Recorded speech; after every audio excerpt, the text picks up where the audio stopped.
Doctor Bhupen হাজৰিকালৈ শ্ৰদ্ধাঞ্জলি অসম আবৃত্তি আৰু সংস্কৃতি পৰিষদ চৰাইদেউ জিলা সমিতিৰ সমূহীয়াভাৱে ডক্টৰ অমৰজ্যোতি চৌধুৰীৰ মৃত্যু জিনাৰ গান শীৰ্ষক কবিতা আবৃত্তি সুধাকণ্ঠৰ কৰ্মৰাজিৰ আলোকপাত কবিতা আবৃত্তি আৰু ভূপেন্দ্ৰ সংগীত পৰিৱেশন অসম আবৃত্তি আৰু সংস্কৃতি পৰিষদৰ উদ্যোগত ভাৰতৰত্ন ডক্টৰ ভূপেন হাজৰিকালৈ 50,000 আবৃত্তিৰে শ্ৰদ্ধাঞ্জলি জনোৱাৰ শুভ আৰম্ভণি অনুষ্ঠানৰ কাৰ্যসূচীত পৰিষদৰ চৰাইদেউ জিলা সমিতিৰ সৌজন্যত জিলাখনৰ সদৰ সোণাৰী মহাবিদ্যালয়ৰ সভাগৃহত কালি শুভ আৰম্ভণি অনুষ্ঠান অনুষ্ঠিত হৈ যায়।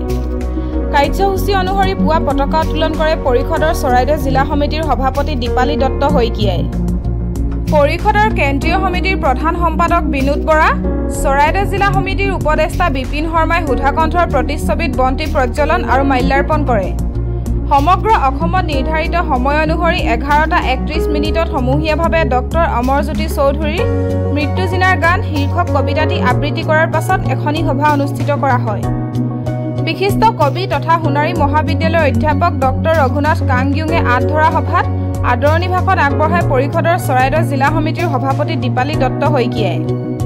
সভাত অখিল চন্দ্ৰ ডেকা, চিন্ময় বৰুৱাৰ ভূপেন্দ্ৰ সংগীত, অন্তৰা হুছেইন আৰু আফ্ৰিদ শুভন আলীৰ কবিতা আবৃত্তি আৰু পৰিস্মিতা দেৰ নৃত্য পৰিৱেশনেৰে সৌষ্ঠৱতা বৃদ্ধি কৰা অনুষ্ঠানটোত শিক্ষাবিদ মণি গগৈ, লেখক ভীমবৰ পাটিৰী, স্বপন কৰ, আৰতী বৰা চাংমাই, ৰূপাঞ্জলি হাজৰিকা আৰু জিলাখনৰ আবৃত্তি প্ৰশিক্ষক ক্ৰমে ভাৰতী গগৈ, আইভিলতা চুতীয়া, উৰ্মিমালা আৰন্ধৰা, ৰীনা বৰুৱা, অখিল চন্দ্ৰ ডেকা, নলিনী আইদেউ, মনীষা শৰ্মা বৰুৱা আদিৰ উপৰিও শতাধিক ব্যক্তিয়ে অংশগ্ৰহণ কৰে।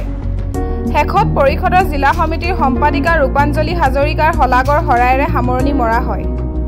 মাহমৰাৰ পৰা Farid Ali report any voice. Assam আবৃত্তি আৰু সংস্কৃতি পৰিষদে সুধাকণ্ঠ ডক্টৰ ভূপেন হাজৰিকাক শ্ৰদ্ধাঞ্জলি জনোৱাৰ বাবে ডক্টৰ অমৰজ্যোতি চৌধুৰীৰ অমৰ সৃষ্টি মৃত্যু জিনাৰ গান এই কবিতাটি আবৃত্তিকাৰসকলক বহুতো আবৃত্তিকাৰক প্ৰশিক্ষণ দিয়াই গোটেই অসমতে 32খন জিলাত আজি একে সময়তে 11:31 যোৱাত এই কবিতাটি আবৃত্তি কৰি প্ৰায় 17,500 আবৃত্তিকাৰে আবৃত্তি কৰি আমি সুধাকণ্ঠ ডক্টৰ ভূপেন হাজৰিকাক শ্ৰদ্ধাঞ্জলি জ্ঞাপন কৰিলোঁ।